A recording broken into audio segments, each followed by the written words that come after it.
Hi, everybody. Welcome to Gracefully Rooted.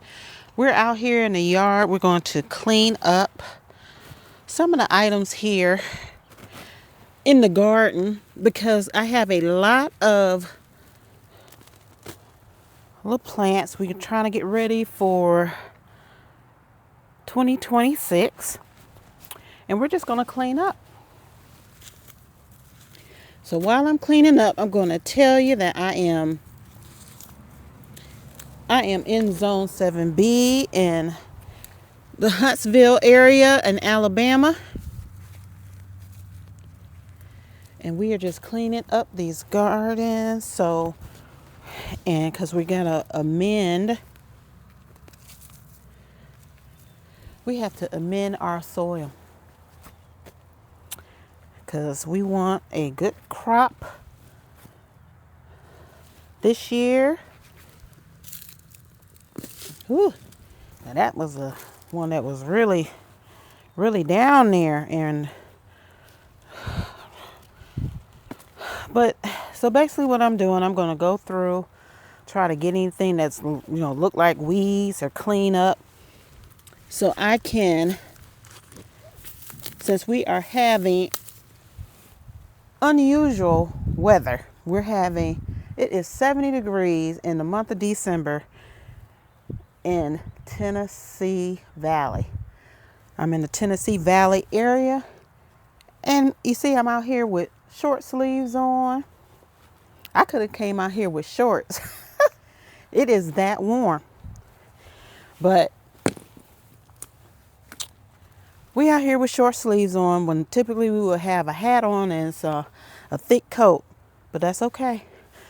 We're going to take this opportunity to just clean up our garden and just get things together.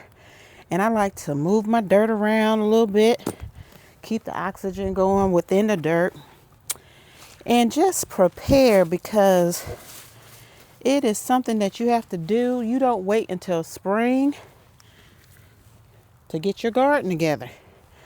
You plan it out. And this is a great time to start planning your garden.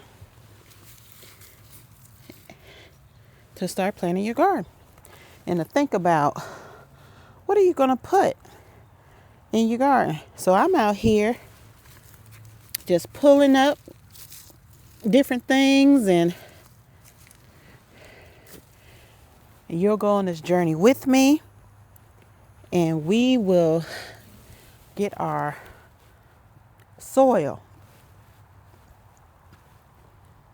We're going to get our soil ready for planting. So as you can see, I have 2 beds here. These are the older beds. Those are the ones that I'm cleaning out now. Trying to get some of this stuff up.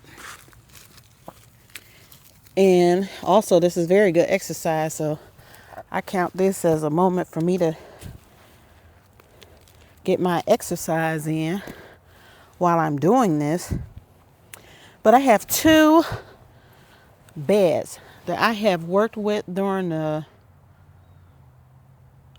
springtime, which is these 2. And then I have a little corner over here where I like to do my tomatoes and everything. And I'll have to clean that up. But right now we're just going to focus on these 2. And over here is where we are getting ready and expanding for 2026. And that's what we're going to do.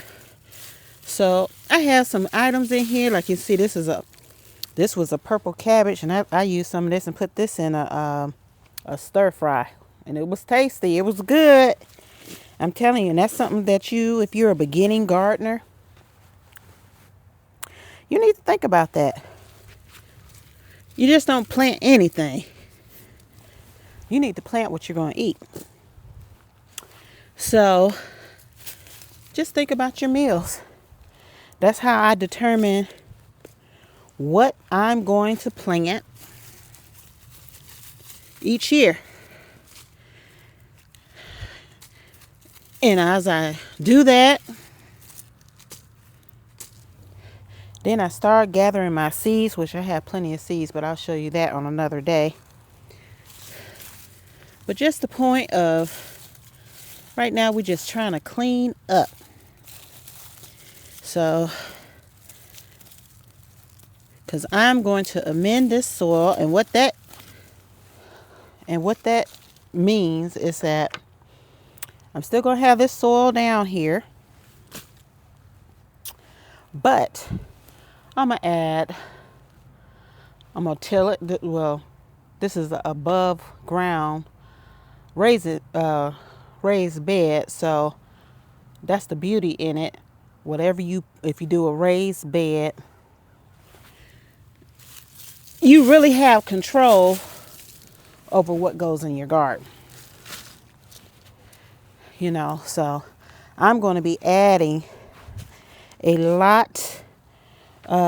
add a fresh compost, manure in here, revitalize it, get it ready for the next growing season. And that's what we're going to do. And then I have some of these stubborn, that was a big one. I have these stubborn weeds that keep popping in, so I'm working on that. But that's the whole purpose of being out here today. Look at that good soil there. That's the whole purpose of being out here today. It's just trying to get some of these weeds up. Anything that's growing. But let's talk about what we're going to grow. So this year,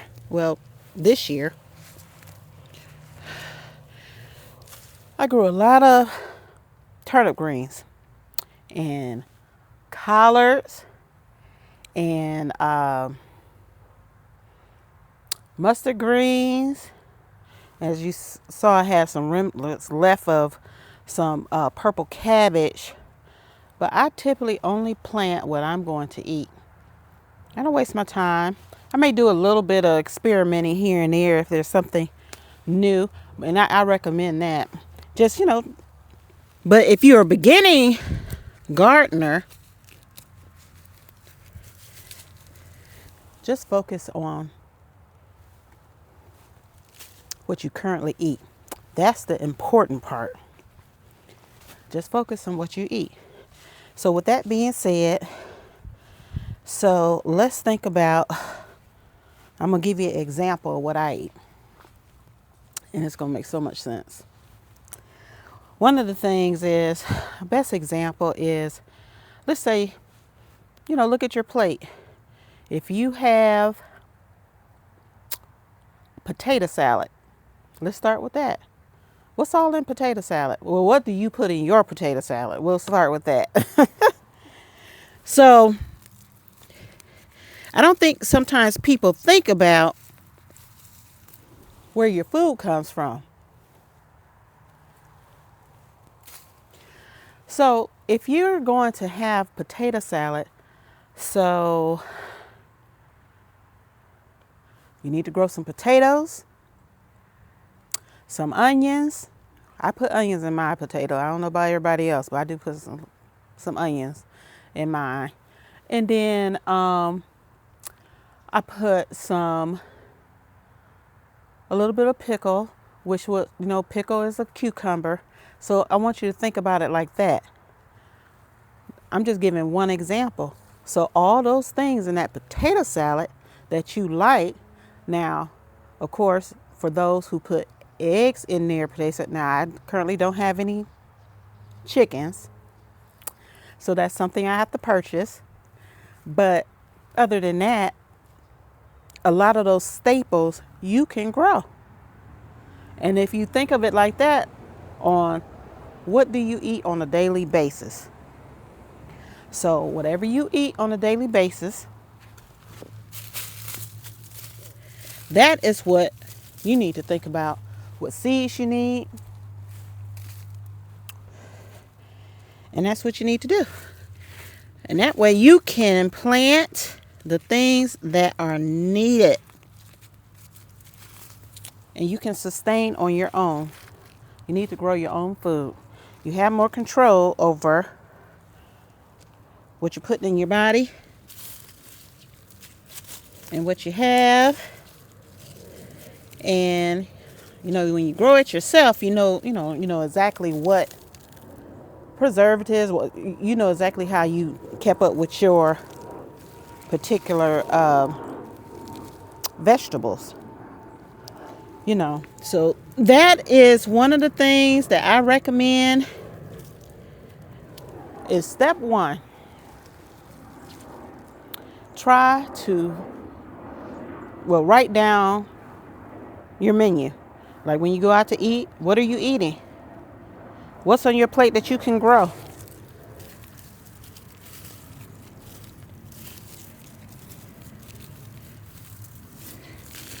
If you start there at step one, you're already winning. You already winning. What can you grow? What's on your plate that you can grow? So one thing that I do, my goal this year is I'm going to grow more tomatoes, because people put tomatoes on sandwiches. I put them in stews. I also I make soup, tomato soup. There's nothing like having some tomato soup and in a grilled cheese sandwich. Man, that's some good eating. And it tastes different. You'll see that. But if you're a beginner gardener and you don't want to be overwhelmed, don't overthink it, that you could just start with a couple buckets. You don't have to have this type of setup where I have the raised beds, but you can have buckets. You can have different containers that you have. You just have to start. That's the key in this. You just have to start, and you'll learn as you go. And just understand, it's not necessarily rocket science, because the master gardener is going to help you and take care of all of this. So even though everything's modernized now, but people been eating for years and decades and centuries. So on that note, you can do it too. Just start out with a few things, rather it be tomatoes. Just figure out what that thing is that you said, oh, you know what, I can grow that. I'll be able to do that. And you will. And you just stay here with us here. We're going to grow gracefully together. And thank you for coming to my channel. And again, I'm in 7B. That's the zone I'm in. And I'm out here cleaning out my garden, getting excited about 2026 on what all I'm going to grow. And I'm going to take you on this journey with me, but we're going to grow gracefully together. And if you would be so kind, share it with a friend and subscribe. And that will be great. And we're going to have us some tasty vegetables and food.